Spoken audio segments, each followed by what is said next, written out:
మరణము ఇది ఎవరికి ఇష్టం లేని మాట. మరణం అనగా ఏమిటి? ఎన్ని రకాల మరణాలు ఉన్నాయి? అదేవిధంగా ప్రభు రాకడకు, రాత్రివేళ వచ్చే దొంగకు మరియు గర్భిణీ స్త్రీ ప్రసవ వేదనకు ఏమి సంబంధము? ఈ విషయాలను నేటి ఈ పాఠంలో పరిశీలిద్దాం.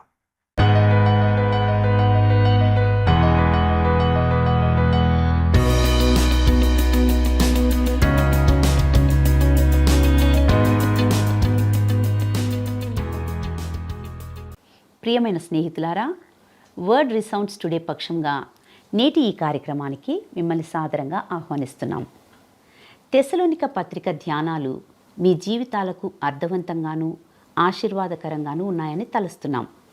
ఈనాటి పాఠంలో మనము మరణము అనగా ఏమిటి, మరణము ఎన్ని రకాలు, మరియు ప్రభు రాకడ ఏ విధంగా ఉండబోతుందనే విషయాలను గూర్చి విపులంగా తెలుసుకుందాం.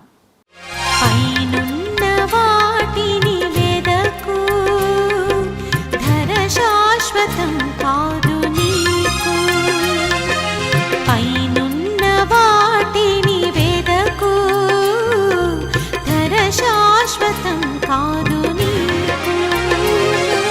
కాలిపోయే లోకం కొరకు ఆశలు నీకెంతవరకు, కాలిపోయే లోకం కొరకు ఆశలు నీకెంతవరకు, క్షణభంగురమగు దేహం కొరకు ఆరాటమింకెంతవరకు.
క్రీస్తునందు ప్రియమైన ప్రేమధార టీవీ వీక్షకులందరికీ మన ప్రభువును రక్షకుడైన యేసు క్రీస్తు ప్రశస్తమైన నామంలో శుభములు తెలియజేస్తున్నాం.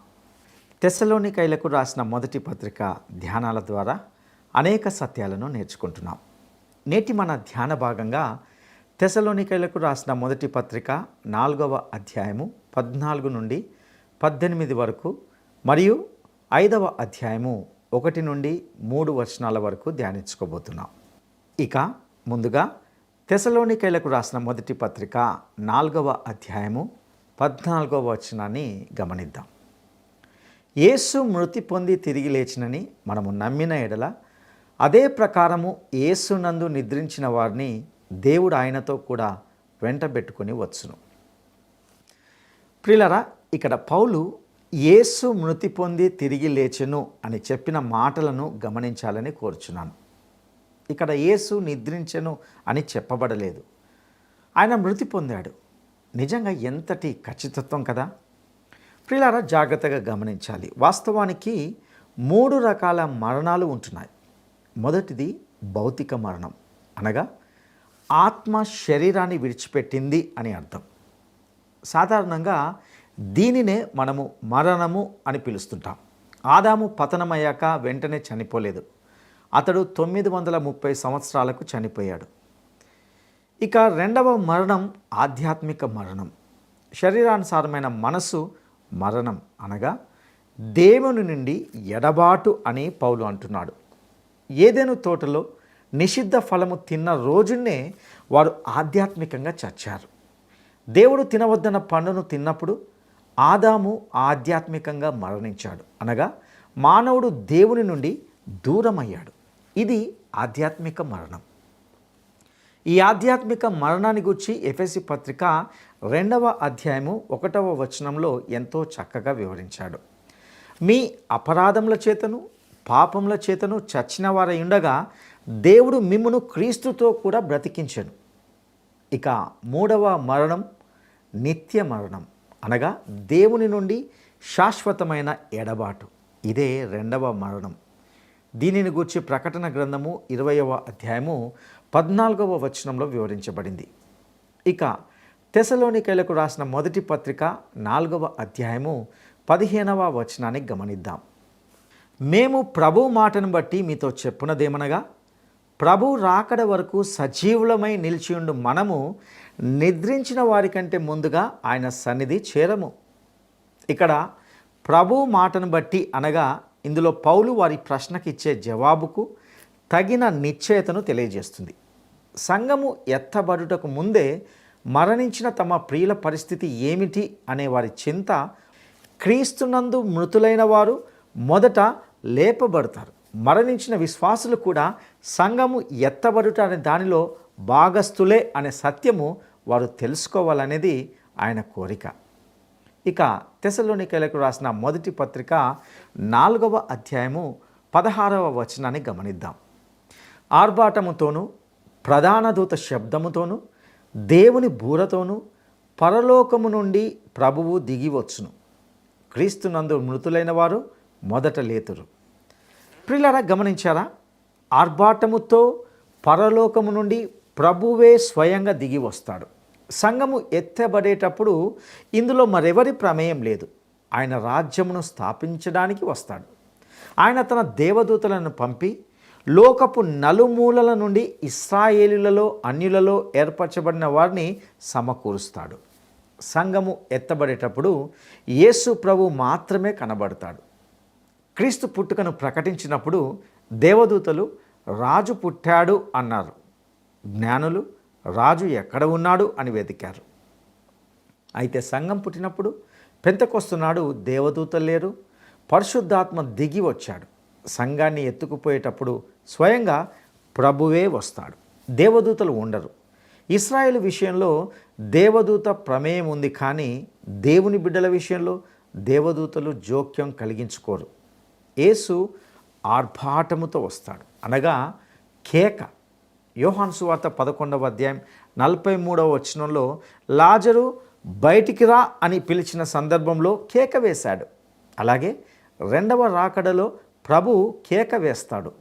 విశ్వాసులను సమాధులలో నుండి లేపుతాడు. ప్రధాన దూత శబ్దం అనగా యేసు యొక్క శబ్దం. ప్రధాన దూత శబ్దం వలె మ్రోగుతుంది. దేవుని బూర అనగా యేసు స్వరం దేవుని బూర వలె ధ్వనిస్తుంది. ప్రకటన గ్రంథం 1వ అధ్యాయం 10వ వచనం.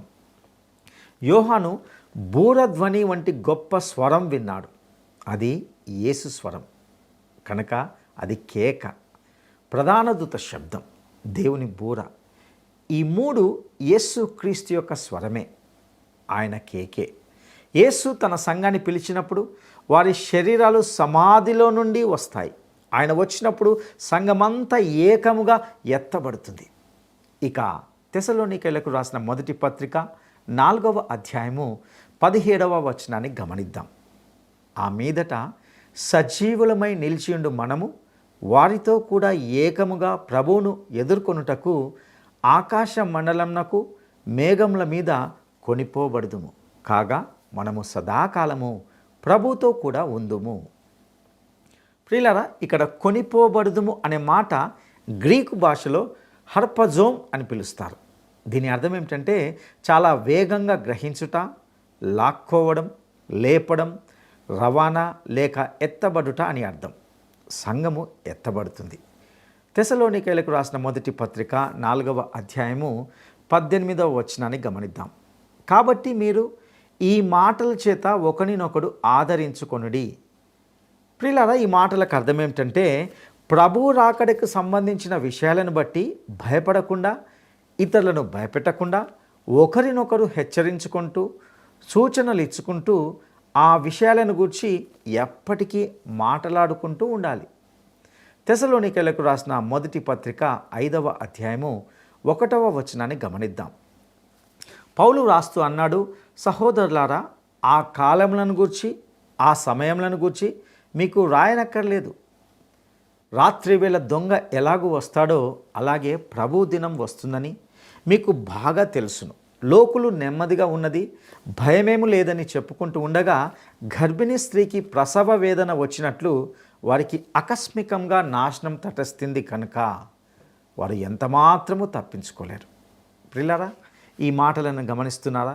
ఈ అధ్యాయం అంతటా కూడా క్రీస్తు రాకడను గురించిన నిరీక్షణతో నిండి ఉంది. ఇది చివరి అధ్యాయం.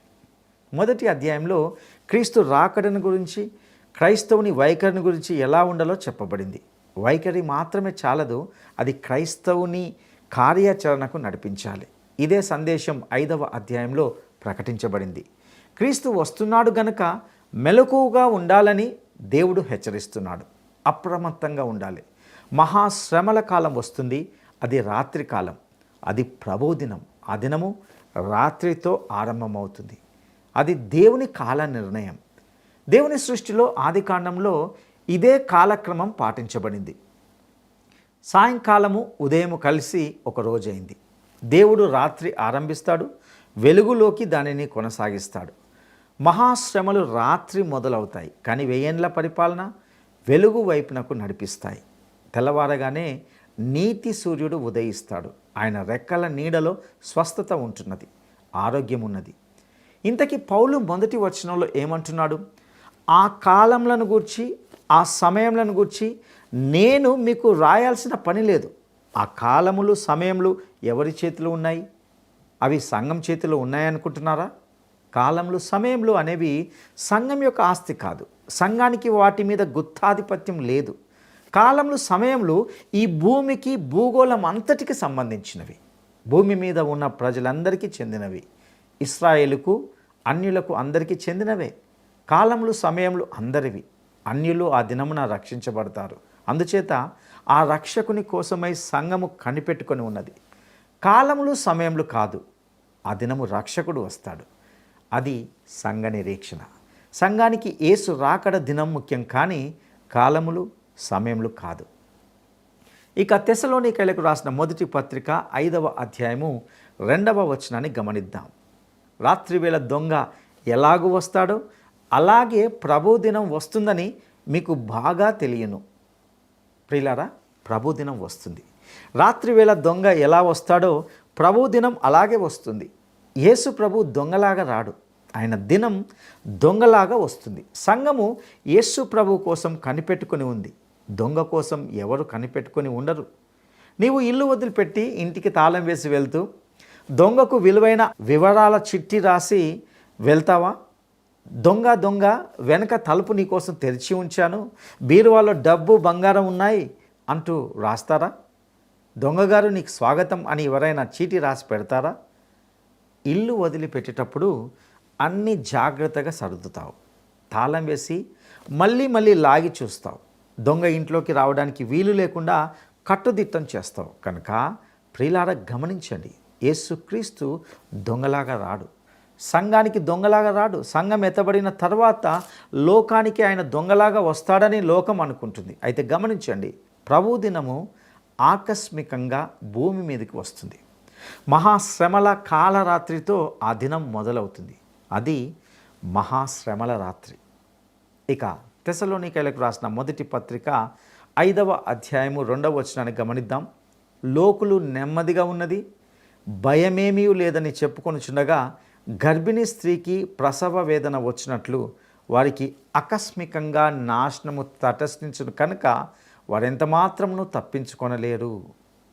ప్రియులారా గమనించారా? లోకులు చెప్పుకుంటూ ఉంటారు, నెమ్మదిగా ఉన్నది, భయమేమీ లేదు. వారు ఇలా అనుకుంటూ ఉండగానే గర్భిణీ స్త్రీకి ప్రసవపు నొప్పులు వచ్చినట్లు వారికి అనగా అన్యులకు ఆకస్మికంగా నాశనం తటస్థిస్తుంది. కనుక వారు ఎంత మాత్రమును తప్పించుకొనలేరు.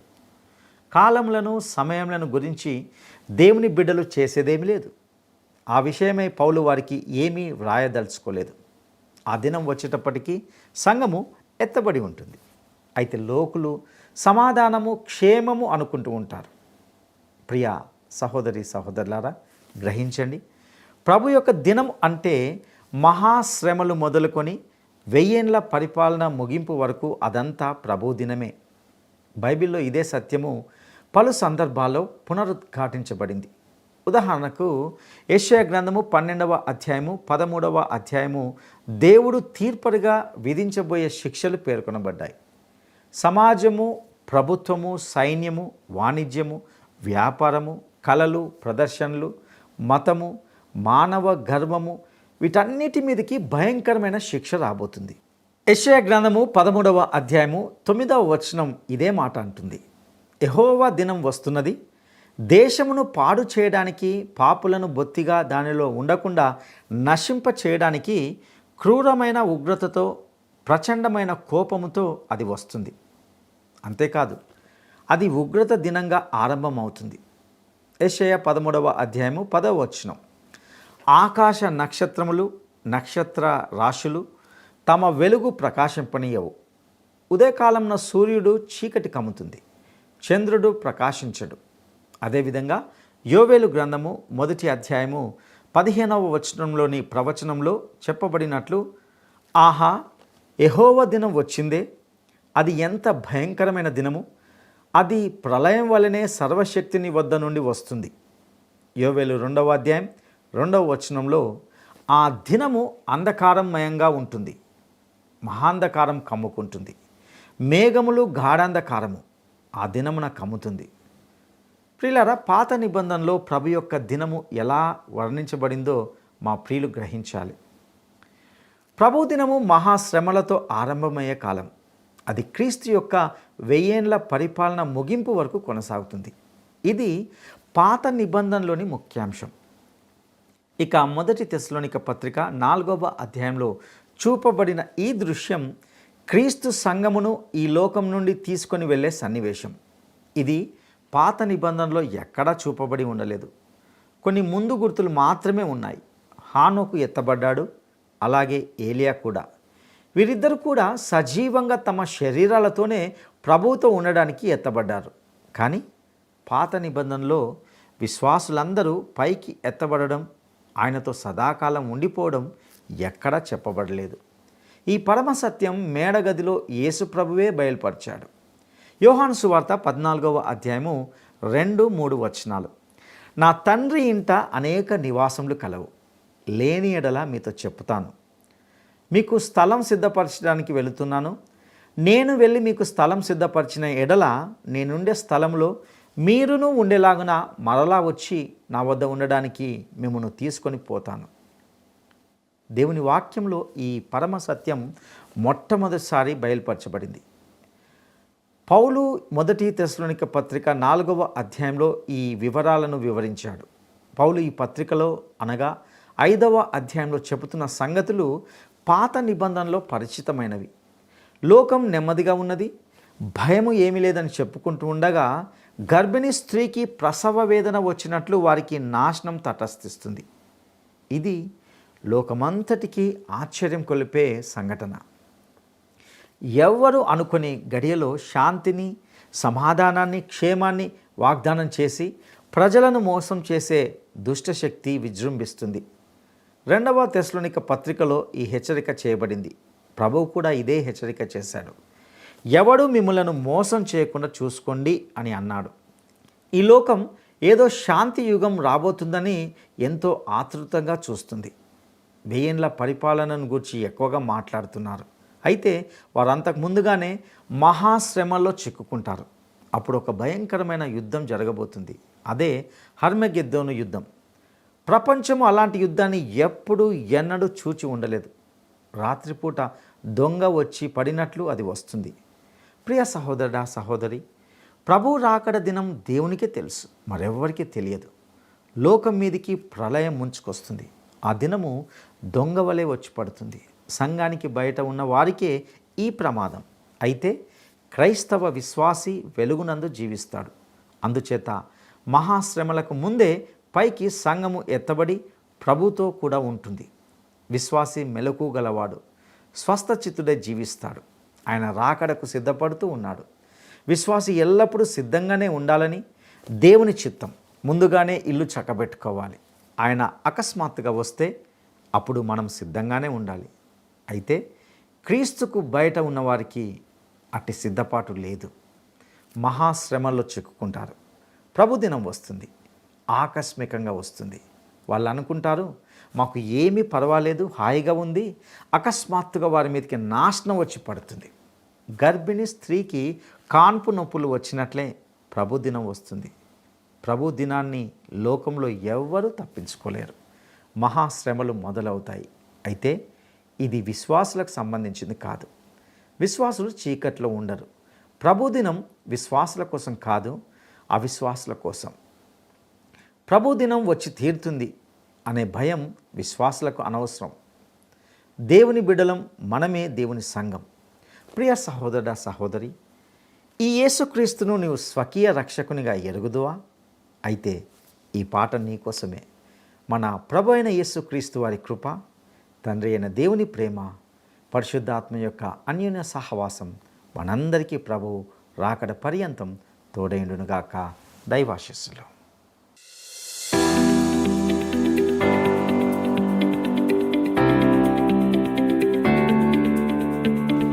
ఆధ్యాత్మిక మరణము అనగా ఏమిటి?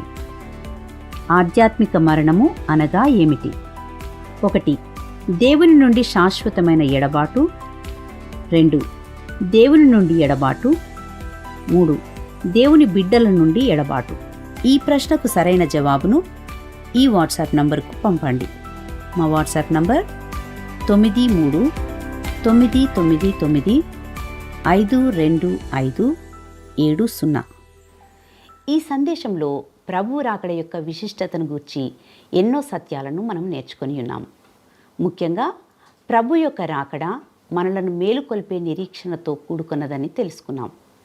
మరిన్ని లోతైన సత్యాలు తెలుసుకోవడానికి లేక మీ వ్యక్తిగత కుటుంబ ప్రార్థన అవసరతలను మాతో పంచుకోవడానికి ఈ స్క్రీన్ మీద ఇవ్వబడిన ఫోన్ ద్వారా మమ్మల్ని సంప్రదించవచ్చు.